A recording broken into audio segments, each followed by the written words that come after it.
오늘 함께 묵상할 성경 말씀은 에스더 9장 1절에서 19절 말씀입니다. 에스더 9장 1절에서 19절 말씀입니다. 오늘은 16절 말씀을 읽겠습니다.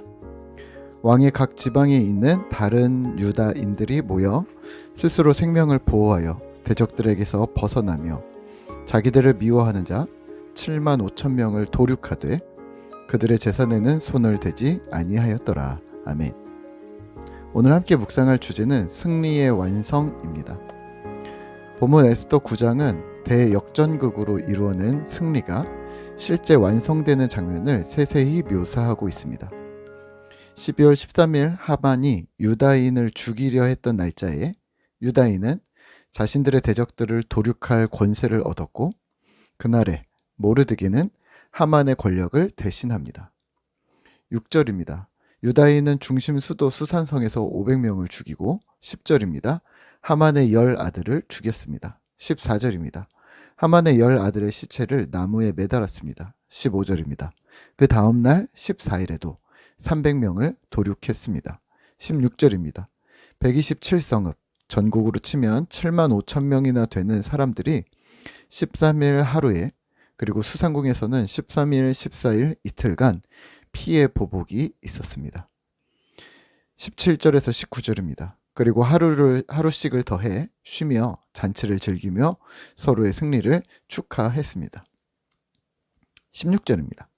왕이 각 지방에 있는 다른 유다인들이 모여 스스로 생명을 보호하여 대적들에게서 벗어나며 자기들을 미워하는 자 7만 5천 명을 도륙하되 그들의 재산에는 손을 대지 아니하였더라. 아멘. 수많은 사람들이 죽었습니다.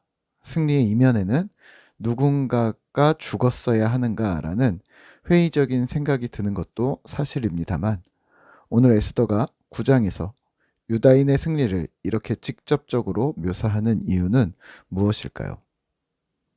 승리의 완성입니다.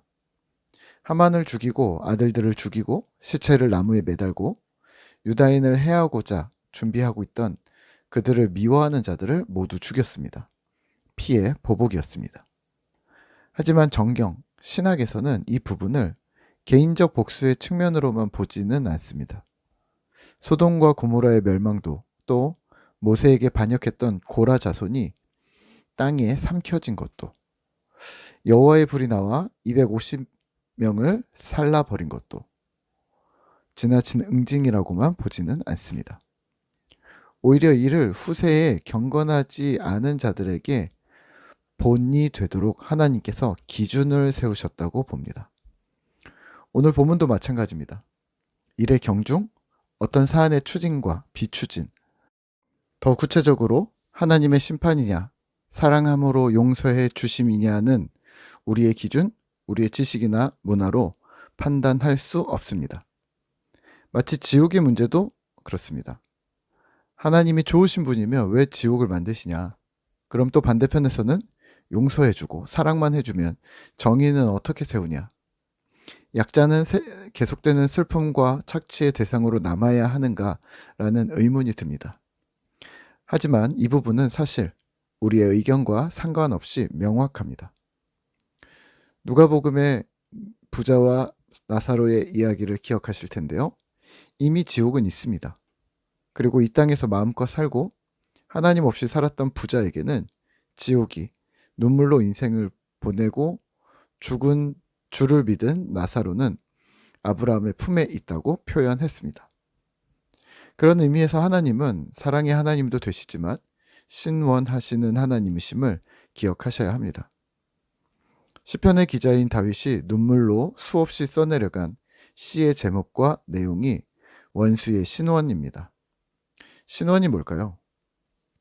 정의를 세움입니다. 공정하게 재판하고 진실 여부를 명명백백 밝혀 억울한 사람이 없게 하는 것이 바로 신원입니다.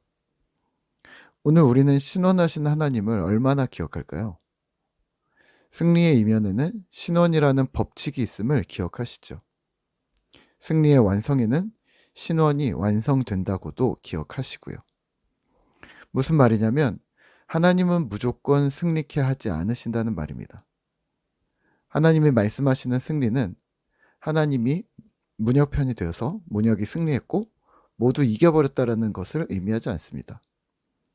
이건 샤머니즘이고 기복 사상입니다. 하나님이 나에게 복 주실 거라고만 생각하는 거죠. 대신 하나님 편에 있는 문혁은 승리를 경험하고 승리를 완성합니다. 하나님의 승리에 수많은 주님 백성이 참여하는데 문혁도 그중 한 사람이라는 말이죠. 대신 여기에 억울한 하나님의 백성이 없어야 합니다. 죄의 값을 어떤 형태로든 치르도록 하나님께서 작동하십니다. 어떤 죄든 하나님은 무조건 용서해 주시지 않지만 하나님은 회개하고 돌아오는 자에게 주님 백성으로 살기로 삶을 제대로 내어놓은 사람을 하나님은 자녀 삼으시고 어떤 죄라도 용서해 주시는 하나님이십니다. 이게 이해가 되실까요? 얼마 전 꼬꼬무에서 어린아이를 유괴했던 사건에 대해서 이야기가 나왔는데요. 범인을 찾지 못해서 너무 막막한 상황에서 범인을 찾아 신고한 사람이 있었습니다. 누구였을까요? 범인의 아버지였습니다.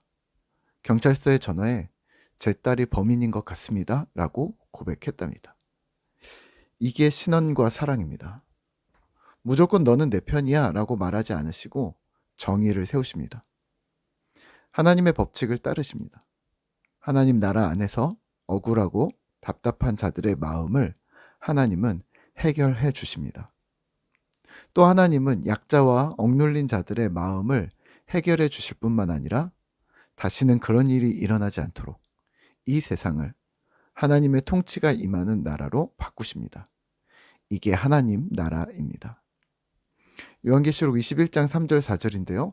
내가 들으니 보좌에서 큰 음성이 나서 이르되 보라 하나님의 장막이 사람들과 함께 있음에 하나님이 그들과 함께 계시리니 그들은 하나님의 백성이 되고 하나님은 친히 그들과 함께 계셔서 모든 눈물을 그 눈에서 닦아주시니 다시는 사망이 없고 애통하는 것이나 곡하는 것이나 아픈 것이 다시 있지 아니하리니 처음 것들이 다 지나갔음이러라. 아멘.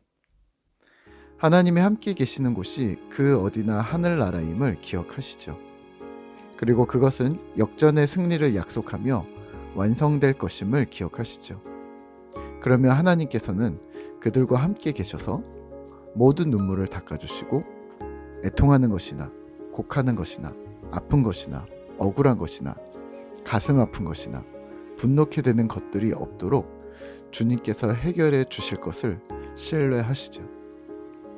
그런 하나님 나라 복음을 간직하며 믿음으로 하루를 또 살아가는 신실한 신자 되시기를 기도합니다.